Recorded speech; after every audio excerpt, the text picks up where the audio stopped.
I'm getting you on tape, okay? Say hi, please. Okay, see ya. Hey everything, thank you udah klik video ini dan selamat datang di Mr. Stings. Apa kabar dunia? Sudah dia!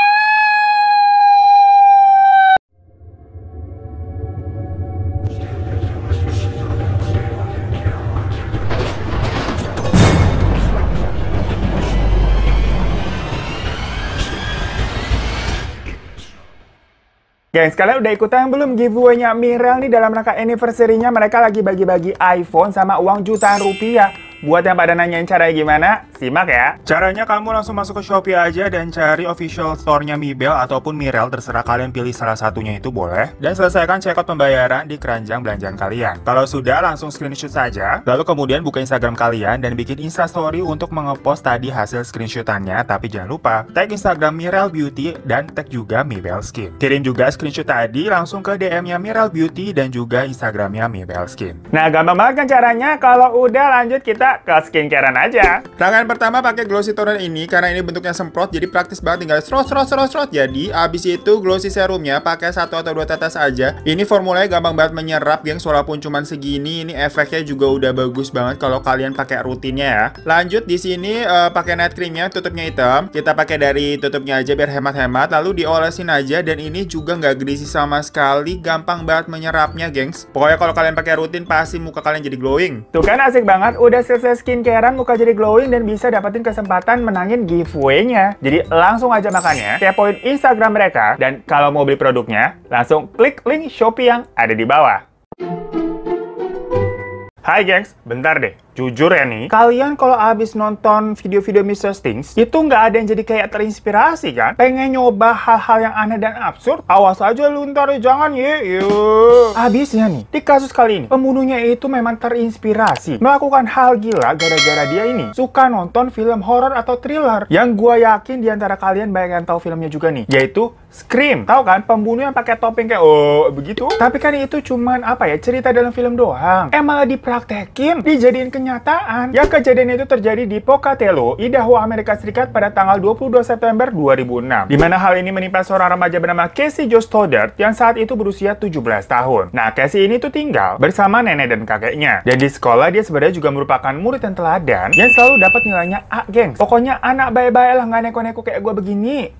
Dan di tahun 2006 itu, ceritanya Casey ini berencana mau menabung untuk membeli sebuah mobil. By the way, buat remaja di sana, mengendarai sebuah mobil di usia tersebut, itu kayak udah banyak dilakukan, geng. Ya, kayak di sini kayak ngeliat anak SMP pada bawa motor begitu. Ya, walaupun emang belum punya SIM ya ilegal, tapi kan kita emang sering banget tuh ngeliat di jalan banyak. Nah, jadi si Casey ini berusaha buat cari duit tambahan dengan cara kerja part-time, menjadi kayak pengasuh anak gitulah. Habisnya di tahun segitu belum ngetrend tuh jadi reseller ataupun dropshippernya Mirel buat dapat duit tambahan.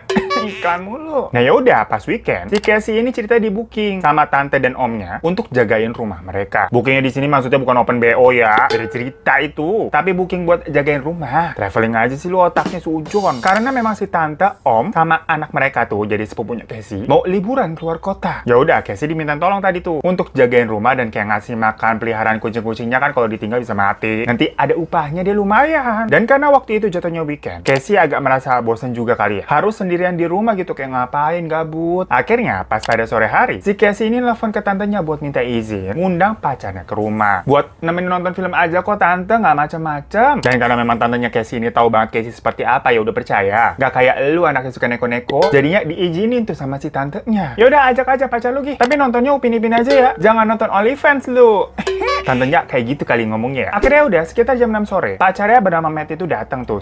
Pas datang, tahu-tahu si Matt ini nggak sendiri karena dia ngajak teman sekelasnya yang bernama Brian Draper dan Tori Adamick buat join juga. Sebenarnya Casey ini juga nggak setuju, kayak bingung ngapain sih Brian sama Tori yang diajak, karena mereka ini nggak terlalu akrab, maksudnya cuma perkara satu sekolah aja saling kenal. Selain itu tadi kan juga Casey minta izin ke tantenya cuman buat ngundang si Matt doang pacarnya, nggak ngundang orang-orang lain. Ya kalau nanti ketahuan sama tantenya kan kayak enak ya. Tapi kan udah telanjur nih jatuhnya. Si Matt ini kayak berusaha meyakinkan Casey dengan bilang, tenang aja kalau Brian sama Tori ini nggak bakal aneh-aneh kok. Biar seru aja gitu main banyak orang. Lagian kan mereka juga niatnya nonton doang nih sama-sama, bukan mau party ngerusakin rumah. Nah, berhubung si Matt ini udah bilang kayak tadi ya, udah kayak janji, Casey pun akhirnya menerima tuh untuk Brian dan Tori masuk. Nah, by the way, Brian sama Tori ini memang pondasinya itu suka banget nonton film. Jadi memang pas diajakin sama Matt untuk nonton bareng-bareng, mereka langsung seneng banget mau ikutan. Dan selain seneng nonton, mereka juga suka mendokumentasikan sesuatu hal yang kayak kalau anak sekarang ngomongnya ngevlog lah. Tapi kalau zaman itu masih kayak pakai handycam gitu, gengs, masih jadul. Pokoknya intinya Brian sama Tori ini kayak teman satu frekuensi gitu loh. Yaudah, akhirnya di rumah tersebut mereka ini nonton film Kill Bill volume 2 di daerah ruang tamu, geng. By the way, itu kayak semacam film action gitulah. Tapi sebenarnya Brian sama Tori ini sukanya lebih ke film-film yang bergenre horor. Jadi pas filmnya baru setengah jalan mulai nih, si Brian sama Tori ini bilang, ah bosen nih filmnya. Dan akhirnya mereka ini berniat untuk mau pergi ke bioskop aja lah. Soalnya di sana lagi ada film horor baru. Nah, Casey yang mendengar mereka ini mau pergi kan, ya happy-happy aja dengernya. Karena kan dari awal dia juga nggak mengharapkan kehadiran dua orang ini. 15 menit setelah Brian dan Tori ini pergi yang katanya mau ke bioskop, Casey dan Matt akhirnya melanjutkan lagi nih sesi nonton mereka. Tahu-tahu mereka nih dengar ada suara berisik-berisik gitu di bawah basement. Kayak ada suara gelas pecah, sama gak beberapa lama lampu nih mati.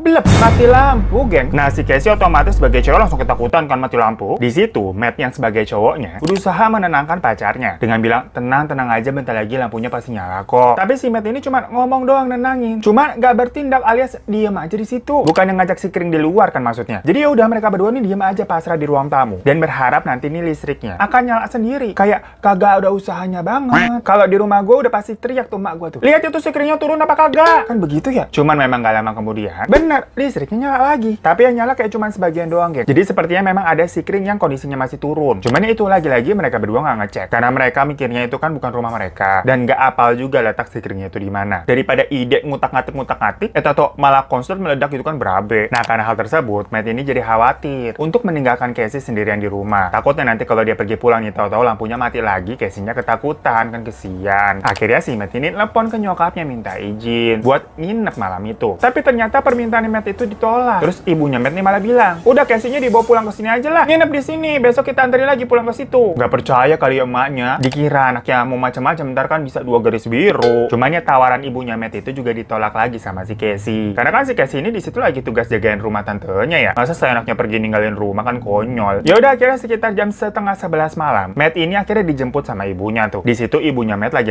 nawarin untuk Casey ini ikut menginap ke rumah mereka. Tapi Casey bilang, nggak usah tante, makasih, saya baik-baik aja kok di sini. Dan sebelum pulang, Matt ini juga sempat telepon ke temannya Brian tadi dengan ngabarin kayak, lu nggak usah balik lagi nanti ke rumah Casey ya, gue udah mau pulang nih. Nah, di situ tapi suaranya Brian ini kayak bisik-bisik sampai nggak kedengeran. Tapi Matt ini mikirnya, oh ini Brian lagi di dalam bioskop kali ya, nggak boleh berisik. Ya udah, setelah 10 menit ini Matt udah pergi, udah pulang kan tadi sama ibunya. Di rumah itu tiba-tiba lampunya mati lagi dan Casey posisinya udah sendirian tuh. Dan seperti biasa kayak tadi, Casey diem baik tuh di ruang tamu, gak berani kemana-mana, dia sendirian di dalam kegelapan. Setelah kejadian itu, 2 hari kemudian, tepatnya di tanggal 24 September 2006, tantenya Casey keluarga nih itu pulang dong balik. Nah, pas anaknya buka pintu, dia bingung nih kenapa pintunya nggak dikunci. Dan begitu dia masuk ke ruang tamu, dia melihat Casey yang sudah terbunuh, penuh dengan tusukan dan berlumuran darah. Ngelihat kayak begitu ya, spontan sepupunya Casey ini teriak. Dan ibu bapaknya juga langsung nyusul ke dalam. Ngelihat begitu, ikutan teriak. Persis kayak film adegan Scream. Lapor langsung mereka ke polisi dan gak lama polisi datang. Pihak kepolisian segera melakukan investigasi dan olah TKP kira-kira untuk mengetahui siapa pelakunya dan apa motif dibalik pembunuhannya Casey. Tante dan keluarganya pun itu diberikan tempat penginapan. Sementara polisi ini melakukan penyelidikan di rumah tersebut. Di situ, dugaan polisi langsung mengerucut ke orang-orang terdekat yang terakhir kali bertemu dengan Casey. Nah, Matt pacarnya ini pastinya otomatis dong menjadi orang pertama yang dimintai kesaksiannya. Namun di situ polisi sedikit heran karena melihat Matt ini kayak tidak terpukul mengetahui pacarnya telah terbunuh, kayak nggak kaget. Terus polisi nanya, kamu ngerasa ada hal-hal yang aneh nggak pas terakhir kali bersama dengan Casey? Atau mungkin ada kejadian-kejadian janggal pas kalian berdua? Lalu Matt ini menjawab, kalau semuanya normal-normal aja waktu terakhir kali dia bersama dengan Casey. Tapi memang beberapa kali mereka ini mendengar adanya suara berisik dari basement dan lampu rumahnya mati kan. Dan di situ Matt juga bilang kalau kucing tantenya itu kayak ngeliatin ke arah basement mulu. Seakan-akan di bawah itu ada sesuatu. Setelah melakukan interview panjang terhadap si Matt, polisi nggak nemuin bukti yang kuat nih. Yang mana akhirnya Matt pun dibebaskan. Lalu penyelidikan itu berlanjut ke Brian dan Tori yang sama-sama berada di rumah tantenya Casey. Brian dan Tori menyatakan bahwa setelah dari rumah Casey, mereka itu katanya lanjutkan nonton bioskop. Mereka bakal menunjukkan tiket film yang udah mereka beli waktu itu. Tapi anehnya, saat polisi ini bertanya siapa aktor yang ada dalam film tersebut, mereka nggak bisa jawab. Terus polisi nanya lagi dong, terus plot filmnya tuh kayak gimana? Bagus apa kagak? Endingnya bagaimana? Dan lagi-lagi mereka nggak bisa jawab. Jadi maksudnya lu ke bioskop tidur apa bagaimana sih? Karena itu polisi jadi curiga. Cuma lagi-lagi masih belum cukup bukti. Polisi pun akhirnya mencoba mencari bukti lain dengan pergi ke bioskop yang ada di tiket mereka tuh. Ternyata penjaga bioskopnya merupakan teman satu sekolah yang kenal nih sama Brian, Tori, Matt, juga Casey. Yang namanya juga satu sekolah kan kenal semua ya. Nah di situ sang penjaga bioskop itu bilang kalau pada hari itu kayaknya dia tidak melihat Brian sama Tori. Maksudnya mereka kan satu sekolah. Jadi kalau datang itu pasti ngeh lah. Nah di situ polisi semakin yakin jika Brian sama Tori ada hubungannya dengan kematian Casey. Polisi pun membawa tubuh Casey untuk diotopsi. Dan dari hasil otopsinya itu menunjukkan jika Casey mendapat 30 tusukan dan 9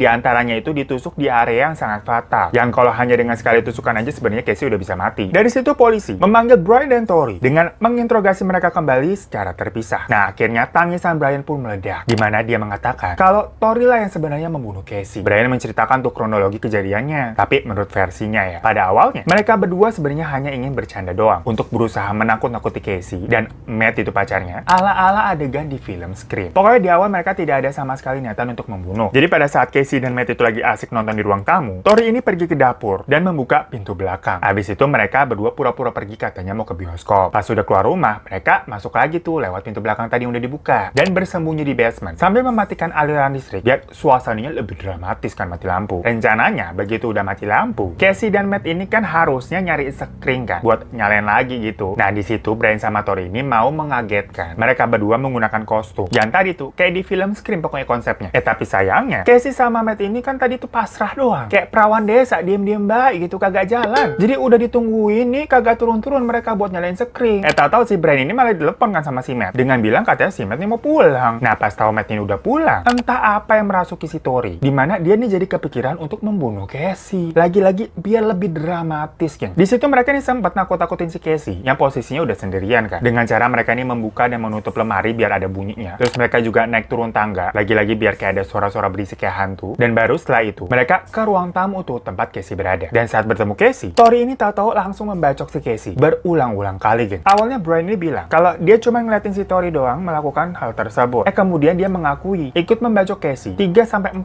kali karena memang diminta Tori untuk merasakan sensasinya menjadi pembunuh seperti di film-film. Gila nggak tuh? Jadi seabsurd itu alasannya biar kayak di film-film obsesinya. Dan yang paling gilanya, polisi akhirnya menemukan sebuah kaset yang berisi rencana pembunuhan mereka berdua. Jadi kan mereka sering nge-vlog tuh. Ya ibaratnya kayak bikin video begini nih.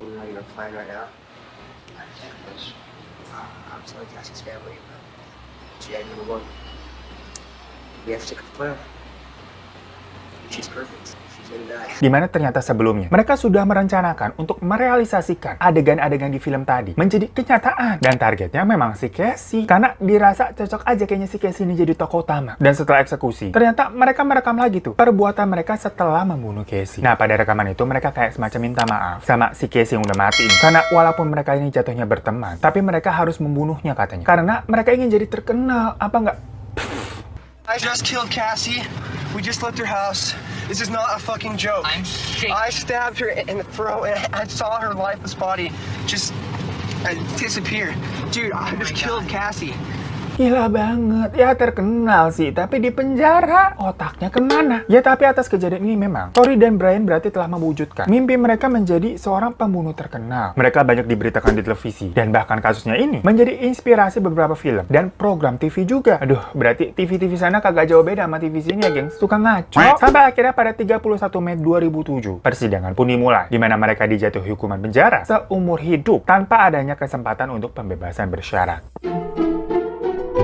So, itu tadi kasus yang sebenarnya hanya terjadi di film, tapi direalisasikan ke dunia nyata. Jadi, bukan kebetulan ini kasusnya sama kayak film ya, tapi emang sengaja disama-samain. Karena terinspirasi kan jadinya serem banget. Nah, by the way, sepupunya Casey tadi tuh yang nemuin pertama kali. Sampai saat ini katanya masih terus loh, harus pergi ke psikiater. Karena saking traumanya ya pastilah. Dan juga sekeluarga tuh, om tantenya, itu akhirnya nggak pernah mau tinggal di situ lagi. Sampai rumahnya itu mau dijual. Cuman nggak laku-laku. Perkara pernah ada kejadian tragis kayak begitu, ya ini ujung-ujungnya jadi rumah horor gua rasa. Gila ya, diminta jagain rumah. Malah kayak dibunuh dan rumahnya jadi serem. Oh, apa kabar dunia? Thank you semua yang udah nonton. Jangan lupa untuk klik subscribe di bawah kalau yang belum. Kalau udah, terima kasih banyak ya. Boleh minta like-nya juga. Dan jangan lupa juga follow Instagram gue @herotarifan. Sampai jumpa di kasus misting selanjutnya. Assalamualaikum.